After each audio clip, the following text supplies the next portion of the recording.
Hola, ¿qué tal? Bienvenidas, bienvenidos a Plataforma, esta plataforma justamente de opinión que propicia el canal TVX para poner en pantalla los temas importantes para nuestro país. Yo soy Mauricio Maravilla, este es mi primer programa en esta, digamos, una nueva experiencia en la pantalla de TVX. Estamos aquí para intentar conversar con ustedes algunos temas que consideramos deben estar en la mirada de la población siempre, sobre todo al inicio de este año. Este espacio pretende ser un canal abierto de participación para ustedes que comentan a través de las redes sociales, que platican con nosotros a través del canal de YouTube, dejan sus comentarios en Twitter, en Facebook, etc. Los vamos a ir comentando a medida que vayamos identificando también la audiencia que está con nosotros, el público al que este segmento de opinión le parece interesante. Iniciamos este año 2020 que marca para muchos en forma personal una posibilidad para replantearse las cosas, para pensar en las metas que tenemos trazadas, para echar un vistazo hacia atrás y decir estas cosas he logrado, estas cosas he conseguido, y para pensar en lo que nos desafía. Se suele trasladar este ejercicio también para los temas de país, para pensar en El Salvador en este momento histórico, qué cosas se nos vienen para el año 2020. Es interesante pensar en que el 2020 tendrá su propia dinámica por ser un año preelectoral. Evidentemente los años preelectorales están muy marcados de temas políticos. La agenda política va subiendo de tono, las acusaciones de un lado a otro, las discusiones sobre temas importantes también se van tiñendo de colores partidarios, y allí hay que ir un poco haciendo un ejercicio de reflexión, un ejercicio crítico de sentarnos y reflexionar con cabeza fría qué cosas nos depara este 2020. Justamente este primer programa quiero dedicarlo para pensar en eso, para pensar en estos grandes temas que nos van a ocupar en este año que recién comienza, pero que ya, como digo, va subiendo el interés por algunos temas importantes. Hagamos una contextualización, digamos, pongamos en escena lo que el momento histórico nos regala hoy día. La historia nos sitúa en este momento en el que después de las elecciones presidenciales los partidos políticos Arena y el FMLN tienen como nunca antes en su historia una crisis de credibilidad bien marcada. La gente les dio la espalda en las urnas y eso evidentemente reconfiguró el mapa político de cara a las elecciones del 2021. Tenemos un gobierno que tiene 7 meses de gestión, que ya puede ser evaluado de manera positiva en algunos temas como el tema de seguridad, en lo que a reducción de homicidios se refiere, por ejemplo.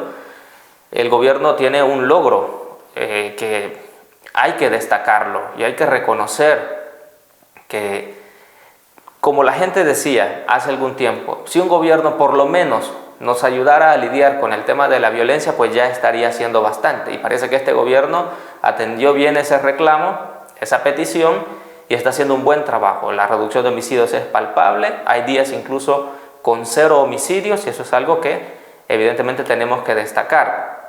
Es un gobierno al que cada quien le pone los calificativos que quiere. Algunos consideran que es un excelente gobierno, que está haciendo bien las cosas, que está marcando un momento histórico para el país. Otros, aunque lo evalúan bien, tienen algunos reparos en algunos temas, es decir, que dicen, bueno, si este es un gobierno diferente, está haciendo cosas interesantes.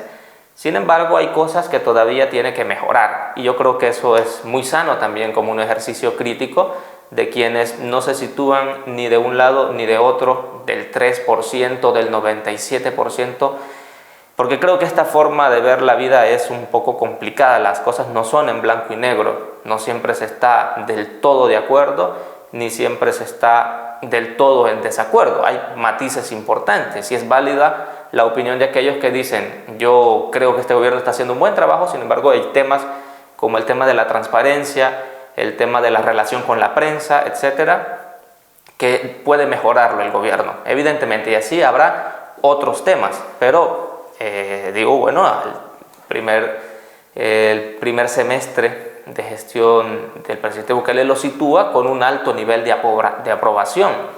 La población le da un respaldo importante, las encuestas de opinión pública así lo reflejan, y parece que el gobierno también juega con esos datos a la hora de presionar en temas que considera importantes y que van a la cancha legislativa. Usa ese respaldo social para generar una presión a la Asamblea Legislativa, que, como digo, bueno, es una de las instituciones con menor credibilidad dentro de la institucionalidad salvadoreña. Esos temas, digamos, van a ir jugándose de esa manera, de un gobierno con respaldo, que encuentra oposición en la Asamblea Legislativa, pero que tiene, digamos, como marco de acción a una ciudadanía que cada vez observa más las cosas, que cada día cuestiona más a través de las redes sociales y que usa estas plataformas digitales para contactarse con los funcionarios públicos, a quienes los increpa, a quienes los desafía, a quienes los cuestiona. En algunos casos subidito de tono, tal vez el modo de hacerlo, pero bueno, digamos, dentro de la libertad de expresión lo que se permite es que nosotros podamos cuestionar, podamos decir las cosas, siempre y cuando lo hagamos con respeto. Pues ese es más o menos el escenario en el que estamos ahora mismo, ese es el escenario que nos presenta el país. Por ser un año electoral del 2020, como digo, va a ser un año cargado de cosas interesantes, y sobre todo porque ya se comienza a ver que en el panorama van apareciendo la discusión de temas importantes. Por ejemplo, el tema de una ley de reconciliación nacional. La Asamblea Legislativa tiene hasta el 28 de febrero para legislar en este sentido, por una sentencia de la Sala de lo Constitucional. Una ley que debe responder a los parámetros señalados por la Sala de lo Constitucional. Están todavía en espera algunas reformas electorales, sobre todo lo que tiene que ver con el voto de los salvadoreños en el exterior, y este programa es bien recibido en diferentes partes del mundo. Tenemos una audiencia que está muy activa en las redes sociales y que está pendiente de cómo avanza esa reforma para ver si en el 2021 por fin a los salvadoreños en el exterior se les brinda la posibilidad de participar activamente en la política, no solo votando, sino optando a cargos públicos, optando a diputaciones. Son dos temas importantes. Hay otros temas que creo que son más de fondo, que van más al fondo de la situación que vive el país, y uno tiene que ver con la reforma al sistema de pensiones. Este es un tema que ya se discutió hace algunos años. En el 2017 se aprobó una reforma que tenía sobre todo la intención de salvar las finanzas del Estado, más allá del tema de la cobertura, de generar pensiones dignas para la gente. Lo que estuvo en la mesa fue tirarle un salvavidas al gobierno en aquel momento, que tenía las cosas muy complicadas y que logró negociar en la Asamblea Legislativa un paquete de reformas al tema jubilatorio que en nada benefició al pueblo salvadoreño. Se aumentó la tasa de cotización que se aporta por parte de los trabajadores, etcétera. Cosas que, digamos, no fueron al fondo de la cuestión, y ya en aquel momento muchos expertos dijeron: por el tipo de reforma que se ha aprobado, este tema lo vamos a estar discutiendo muy pronto. Y así fue. Pues justamente este año nos vamos a encontrar con una nueva discusión sobre el tema de pensiones que va a poner a prueba a los actores políticos. Vamos a ver de qué lado se pone el presidente de la República, vamos a ver de qué lado están los diputados, porque evidentemente habrá sectores que tienen un gran interés en este tema, que van a presionar, como lo hicieron en el pasado. Si se acuerdan de aquella campaña del robo del siglo, etcétera, era Asafondos, la ANEP, FUSADES y otros tanques de pensamiento así llamados, o gremiales empresariales que tienen muy claros sus intereses y que presionan de todas las formas posibles para que las decisiones que se tomen no les afecten. Pues esa discusión se va a venir y habrá que estar pendiente de en qué sentido los diputados se posicionan y en qué sentido se posiciona también el presidente de la República. Otro tema importante es que el presidente de la República, mientras era candidato, dijo: en este país los que tienen más deben pagar más. Subrayamos eso, una necesaria reforma tributaria, una reforma fiscal que vaya adecuando la forma en la que se cobran los impuestos a lo que la Constitución dice, que debe hacerse de acuerdo a principios de igualdad. Es decir, que la reforma tributaria tiene que pensar en mecanismos que posibiliten una estructura tributaria más equitativa, más justa. Los que tienen más tienen que pagar más. Esto se dice fácil, pero evidentemente no es fácil, porque cuando un actor político comienza a decir este tipo de cosas, se va a encontrar con gremiales empresariales que también en este tema van a tener una posición muy reacia. Es decir, las gremiales empresariales saben bien que el tema tributario es un tema que no conviene tocarlo con profundidad. Entonces, son temas que nos van a poner a prueba. Digamos que son como dos premisas importantes. El 2020 es un año preelectoral. Esto significa que estará cargado de temas importantes y que algunos partidos políticos y el gobierno mismo van a tener sus propias banderas. Es decir, de cara al evento electoral del 2021, los partidos van a destacar aquellos temas en los que creen que pueden obtener un rédito electoral. Más allá de si las necesidades de la gente son estas, etc., los partidos lo que tienen en la mirada es una reflexión de acuerdo a los cálculos electorales. Pero parece que el gobierno también puede caer en este vicio porque el Partido Nuevas Ideas va a participar por primera vez en unas elecciones. Entonces hay que tener cuidado de no mezclar las cosas. Es decir, el gobierno tiene funciones establecidas por mandato constitucional. Son esas funciones las que tiene que cumplir. Y además hay prohibiciones constitucionales para que los funcionarios públicos hagan política partidaria. Lo tienen prohibido por mandato constitucional. Entonces habrá que tener cuidado con eso. Pero esa, digamos que es una agenda. La de los partidos políticos, la de la Presidencia de la República y sus funcionarios, y la agenda de las gremiales empresariales y de todos los que a su alrededor se encuentran. La otra agenda es la agenda social, es una agenda del pueblo. Es la que tiene que empujar temas como la aprobación de una ley de aguas, por ejemplo, o la discusión profunda de una reforma tributaria, la discusión del tema de pensiones desde un enfoque de derechos humanos, que garantice una cobertura mejor, que garantice pensiones dignas. Eso va a estar dentro de la discusión, pero habrá que tener cuidado, porque vamos a comenzar a ver en los canales de televisión, en las columnas de los periódicos, en las entrevistas en radio, por todas partes, que estos temas van apareciendo, pero habrá que tener cuidado con cuál va a ser el enfoque que se le da a los temas. Luego, hay otros temas que nosotros hemos intentado pensar desde, digamos, un aspecto más social. Hay una ley de desplazamiento forzado que se está por aprobar en la Asamblea Legislativa, que habrá que ver el presidente de la República también en qué términos la recibe, si la veta, la sanciona o la observa, pero que pone en el centro de la discusión la protección a las víctimas de un flagelo importante como es este del desplazamiento forzado. Creo que el gobierno de la República hizo bien, este gobierno de la República, en reconocer que hay un problema de desplazamiento forzado y no recurrir, como el gobierno del FMLN, a eufemismos y reducir el problema a un problema de movilidad humana. Esto hay que ponerle nombre y apellido. Este es un problema de desplazamiento forzado a causa de la violencia que vive el país, y así hay que decirlo, y poniéndolo con todas sus letras, así hay que abordarlo también con toda la seriedad. Ahí hay un reto importante para el gobierno, poner a las víctimas en el centro de una discusión y una estrategia de combate a la delincuencia también, que no pierda de vista cuántas víctimas de extorsión, cuántas víctimas de desapariciones están ahora mismo padeciendo de este problema. Es decir, encontramos ese escenario entonces, de alguna coincidencia o no, de alguna cercanía o no, entre las dos agendas que van a predominar, la agenda de los actores políticos y la agenda del pueblo.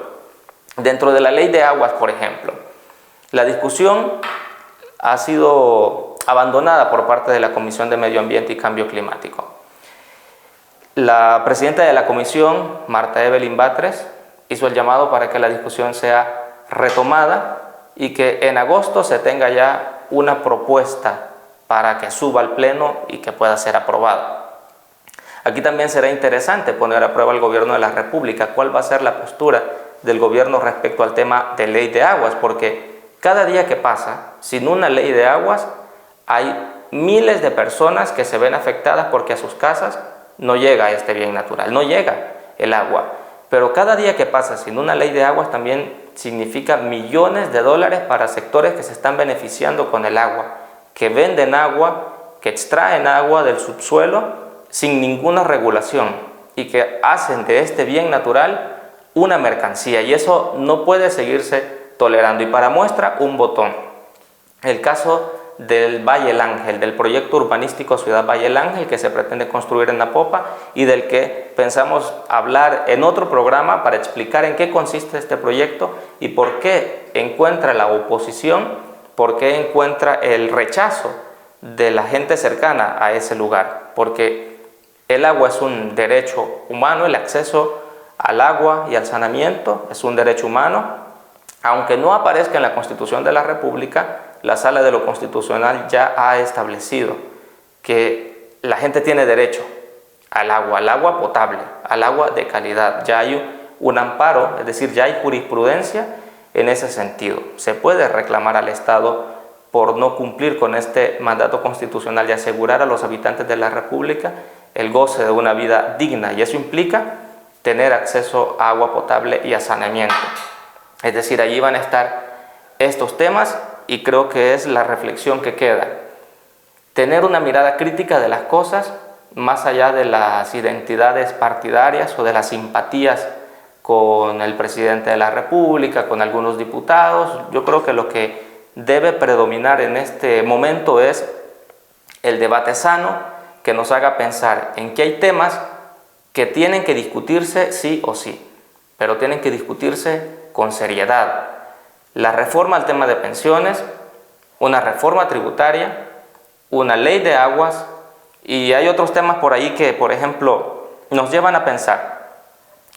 El presidente de la República ha dicho en muchas ocasiones que su gobierno se distancia de los mismos de siempre, pero decirlo es una cosa y que en el quehacer diario las cosas sean así. Por ejemplo, en materia de transparencia, este gobierno tiene que ir dando muestras claras de que su actuar va a ser transparente, de que su actuar va a ser cercano a lo que se conoce como la probidad, es decir, que sus funcionarios van a responder a principios de probidad y que las cosas se van a manejar de buena manera. Porque si una cosa hizo que la gente le diera la espalda al FMLN y Arena fue todas estas acusaciones de corrupción de funcionarios públicos que se quedaron con dinero de la gente, mientras en las escuelas faltaba mobiliario, las escuelas estaban cayendo a pedazos, mientras en los hospitales faltaba medicina, había gente que se estaba favoreciendo con dinero del Estado.